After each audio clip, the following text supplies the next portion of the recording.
जो है क्या कुछ जो है डकबंगला चौराहे का दृश्य है। पूरे पुलिस फोर्स की जो है यहाँ पे तैनाती की गई है। तो अब जैसा कि आप देख पा रहे हैं यहाँ का दृश्य जो है पुलिस फोर्स भी जो है तैनात किए गए हैं। और अभी जो है हमने संगठन के जो चौहर मल के जो थे शिव कुमार मांझी, हमने उनसे ही बात किया, जिन्होंने कहा और लेटरल को भी लेके काफ़ी गुस्सा है जो है। तो क्या कुछ जो है पूरा दृश्य है वो दिखाते हैं, और भी कुछ जो जगहों की जो है दृश्य वो आपको हम दृश्य दिखाते हैं। क्या कुछ पूरा मामला है, आखिर क्यों सड़कों पर?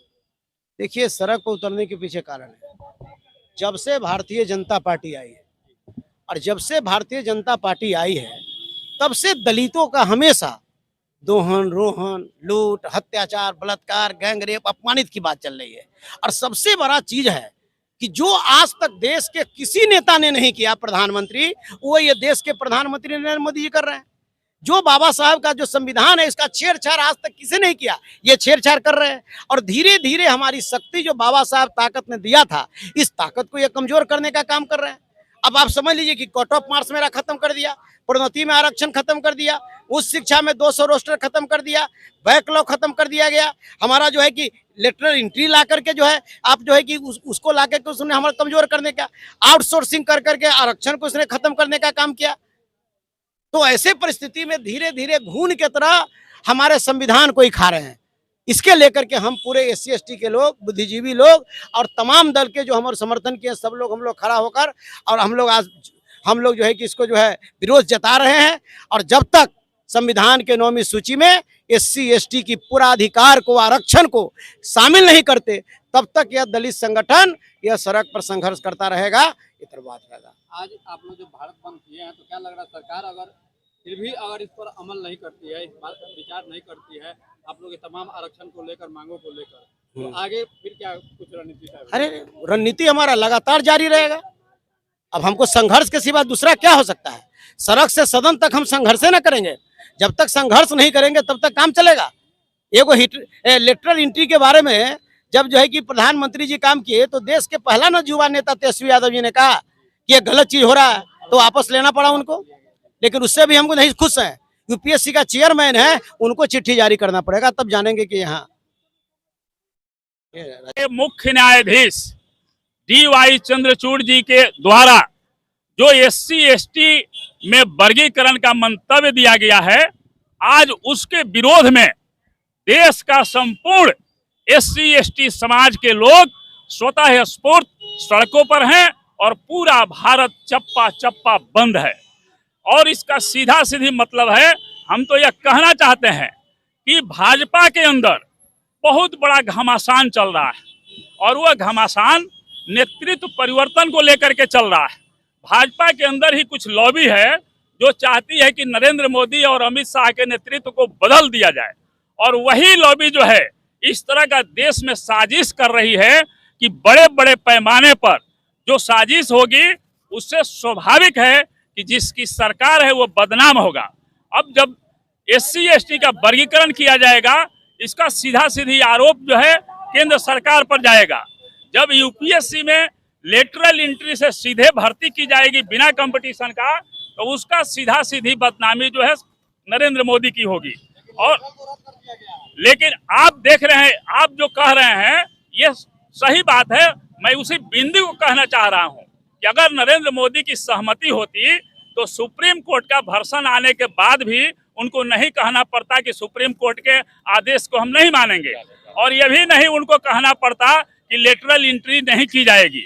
इसका मतलब है कि नरेंद्र मोदी के खिलाफ भाजपा में ही बहुत बड़ा षड्यंत्र चल रहा है उनके नेतृत्व को परिवर्तन करने के लिए। नहीं तो DY चंद्रचूड़ अब तक देश में गरीब गुरबा और आम जनता के पक्ष में बोलने के लिए और डिसीजन लेने के लिए जाने जाते थे, और आज सेवानिवृत्त होने के कुछ क्षण पहले ये जो बयान दिए हैं, आखिर सुप्रीम कौन है? आपके साथ जो है सुप्रीम शब्द लग गया, इसका मतलब आप सुप्रीम नहीं है। सुप्रीम कोर्ट सुप्रीम नहीं है, सुप्रीम यहाँ का कॉन्स्टिट्यूशन है, और एक लोअर कोर्ट के जज से लेकर के और माननीय सर्वोच्च न्यायालय का जज भी अपनी कलम चलाता है तो संविधान के तहत चलाता है। और संविधान में SC/ST के संबंध में क्या प्रावधान है। आर्टिकल 341 आर्टिकल रूप से SC/ST के संबंध में ये प्रावधान है कि चाह करके भी कोई राज्य सरकार या केंद्र सरकार SC/ST में किसी तरह का वर्गीकरण नहीं कर सकती है। और इस कानून की सुरक्षा के लिए कॉन्स्टिट्यूशन के शेड्यूल 5 और 6 में ये कॉन्स्टिट्यूशनल सेफगार्ड बनाए गए हैं कि चाह करके भी इस कॉन्स्टिट्यूशन कानून को कोई डाइल्यूट नहीं कर सकता है। तो जब कॉन्स्टिट्यूशन कहता है कि SC/ST में वर्गीकरण नहीं हो सकता है, तो हमारे सर्वोच्च न्यायालय के माननीय मुख्य न्यायाधीश जी किस कॉन्स्टिट्यूशन के आधार पर ये वर्गीकरण का आदेश दिए हुए हैं। इसलिए आज पूरा देश नारा लगा रहा है कि जब जब जुल्मी जुल्म करेगा, सत्ता के हथियारों से चप्पा चप्पा गूंज उठेगा, जय भीम के नारों से। मैं शिव कुमार माझी हूं और अखिल भारतीय चौहरमल मोर्चा का राष्ट्रीय अध्यक्ष हूं। नहीं, मुख्य रूप से एक चीज देखा जा रहा है कि एनडीए की सरकार जब से आई है लगातार आरक्षण पर प्रहार हो रहा है। ये एनडीए गवर्नमेंट को इस बात को मानना चाहिए कि आरक्षण कोई भीख नहीं है, यह पुनः पैक्ट समझौता का सामाजिक रूप के स्तर पर यह आरक्षण प्राप्त हुआ था।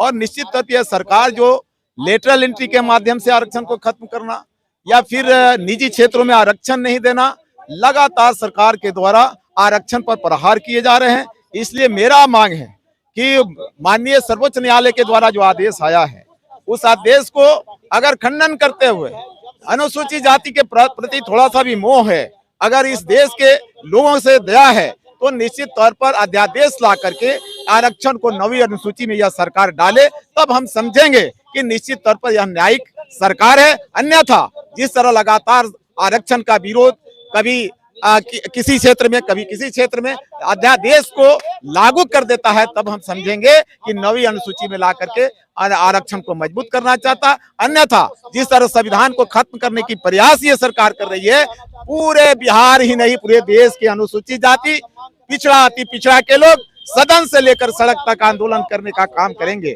एक बात स्पष्ट है, आज भी जिस अनुसूचित जाति की बातें करते हैं, आज भी रोड के किनारे बसने को मजबूर है, एक वक्त की रोटी के लाले हैं, उन्हें सामाजिक रूप से अलग रखा जाता है। उन तमाम तरह से प्रताड़ित होने के बाद क्या आरक्षण से अलग हटा करके सामाजिक स्तर पर सामाजिकता के आधार पर अगर आरक्षण ही खत्म करना है, तो हम सरकार को से मांग करते हैं कि देश की पूरी परिसंपत्ति और शैक्षणिक व्यवस्था को सरकारीकरण करे और बराबरी में वितरण कर दे। आरक्षण की जरूरत नहीं है, लेकिन जब तक सामाजिक समरसता नहीं होती, सामाजिक रूप से हमें बराबरी नहीं मिलती, आर्थिक रूप से हम बराबरी नहीं होते, तब तक आरक्षण को छूने वाली बेईमान केंद्र की सरकार को शर्म होनी चाहिए। और हम लोग मांग करते हैं कि नवी अनुसूची में डाले अध्यादेश ला करके, अन्यथा यह आंदोलन का संकेत मात्र है। अब आंदोलन शुरू है और पूरे देश स्तर पर राष्ट्रव्यापी जिस तरह आंदोलन आज शुरू हुआ है, लगातार चलते रहे।